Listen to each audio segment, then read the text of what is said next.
tough, guys. And for that, you need to build up the strength, you need to be fit, you need to be strong, and you need those muscles.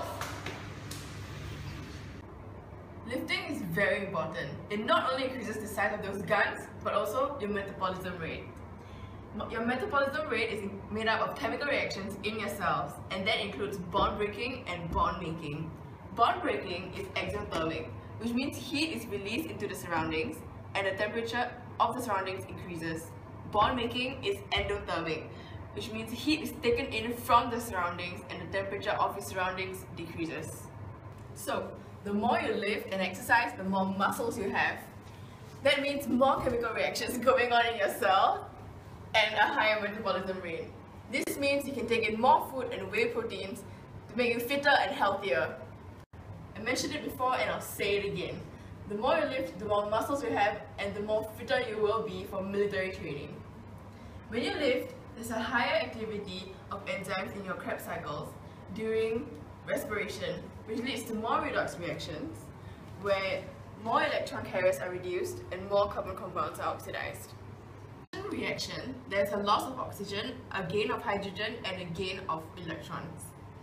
While in an oxidation reaction, there's a gain of oxygen, loss of electrons, and loss of hydrogen. Now, you want bigger muscles?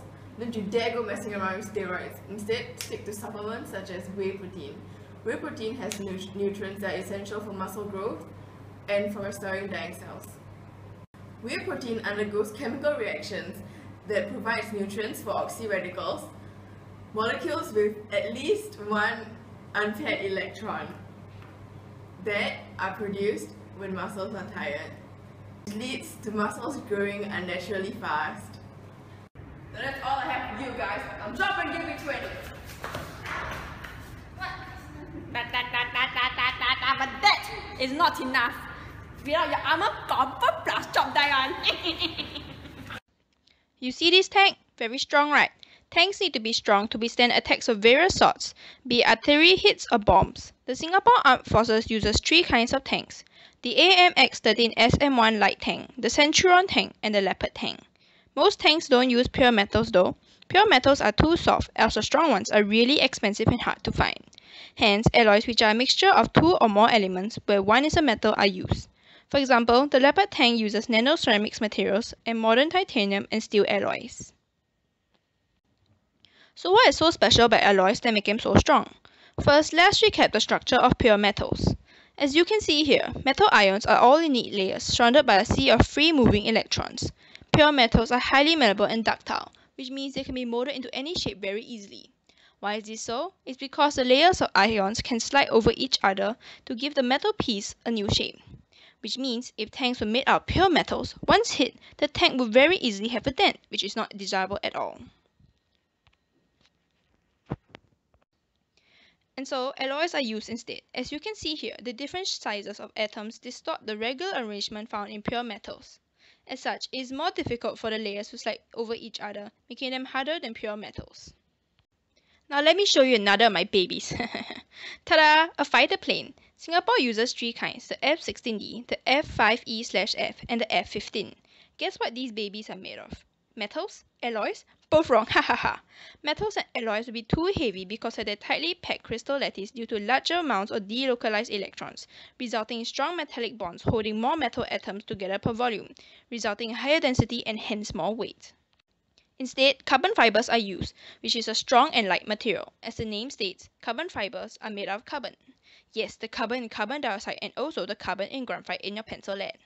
Now you must be wondering, this pencil lead is so brittle and breaks so easily. Then how come carbon fibers are so strong when they are made of carbon? You see, there is such a thing as allotropes. Allotropes are different forms of the same element in the same state. So in this case, the graphite in lead and carbon fibers used in fighter planes are allotropes, carbon bonded differently to give different properties. Now don't get confused, I'm here to help you. This over here is graphite and this over here is carbon fiber. As you can see, the graphite is bonded in such a way that carbon atoms are bonded by strong covalent bonds in layers, with weak forces of attraction between the layers. This means that the layers of carbon can slide over one another easily, making it very soft. Meanwhile over here, the carbon atoms are bonded to each other by strong covalent bonds only. They are not in layers and do not have weak forces of attraction between them. Hence, carbon fibers are tough and cannot be broken easily. This will effectively protect the plane and the pilot while not being too heavy to fly. This compound plus chalk protect you from these attacks!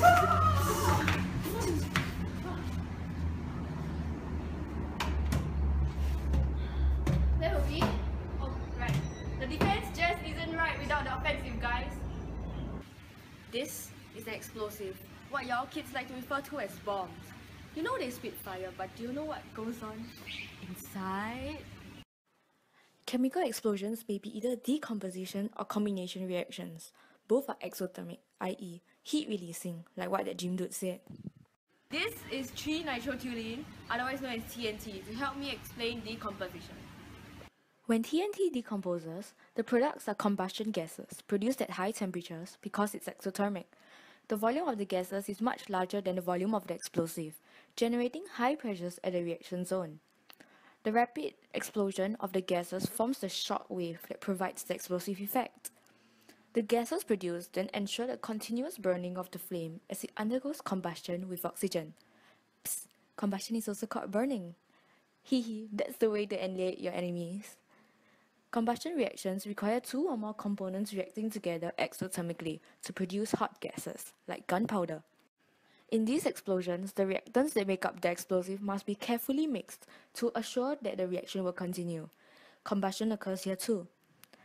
The damage caused by an explosion depends on the speed of the explosive reaction. Fast reactions produce combustion gases rapidly and create more pressure for a bigger explosion. Decomposition reactions occur much faster and are used for the military because they are more destructive. They also have a stronger shattering effect, or known as brisance, knocking out all your foes. Hiya!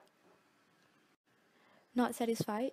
Introducing detonation, a process of intramolecular breakdown at lightning speed in high explosives. It relies only on the presence of a single explosive material and energy to stimulate that breakdown. For instance, octanitrocubane, a recently developed US Army explosive, releases a great deal of energy when it's highly strained. Really strong carbon-carbon covalent bonds break apart in response to a shock wave, delivered by a detonator. High explosives do not require oxygen. They break down much more rapidly and are much more versatile than combustible materials. Still not satisfied? Introducing this baby, also known as the Fat Boy. This is a nuclear bomb. Nuclear explosions may be caused by either fusion or fission reactions. In a fusion reaction, the nuclei of two small atoms combine together to form one larger atom. The mass of the products of the reaction is less than that of the reactants, and the difference in mass is converted to energy according to Einstein's equation E equals to mc squared, where E is the energy produced, m is the mass converted to energy, and c is the speed of light. The speed of light is very large, and only a small amount of mass must be converted to result in a significant explosion. In a fission reaction, a single large atom, such as uranium, is bombarded with neutrons, causing the nucleus of the atom to split into two smaller nuclei and several neutrons. The combined mass of the product atoms and neutrons is less than that of the mass of the original atom, and the mass loss is converted to energy according to Einstein.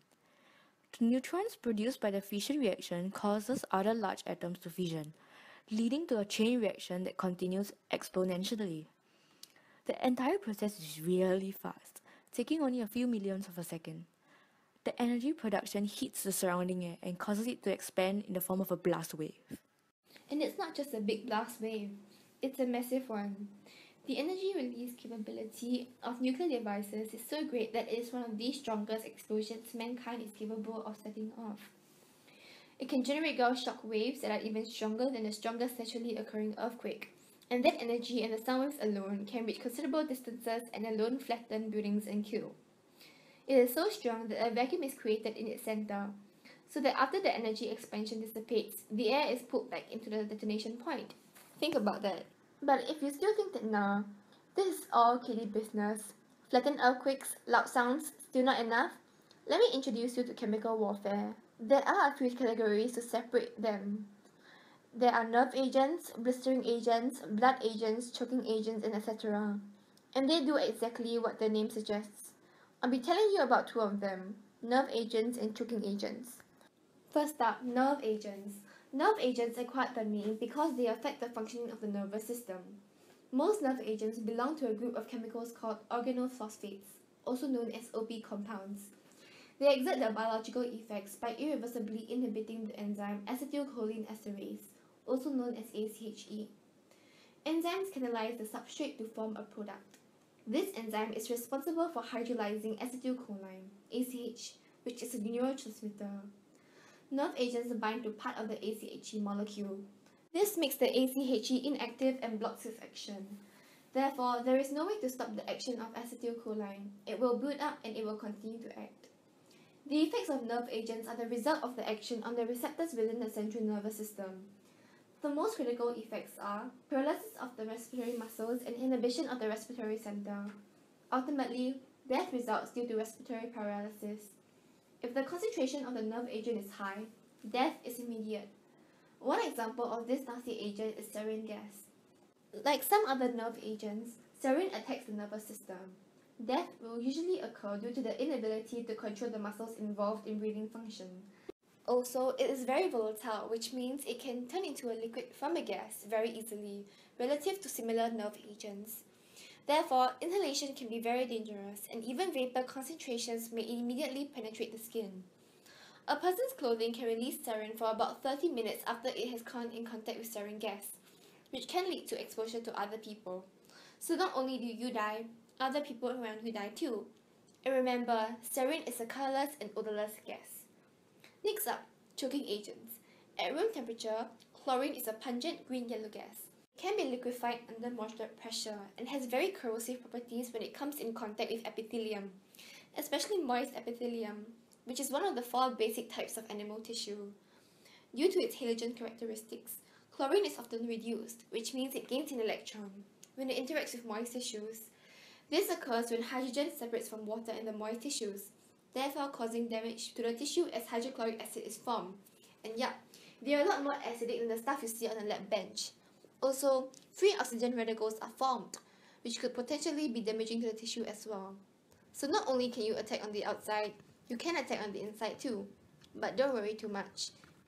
Chemical weapons have pretty much been taboo since World War I, so relax.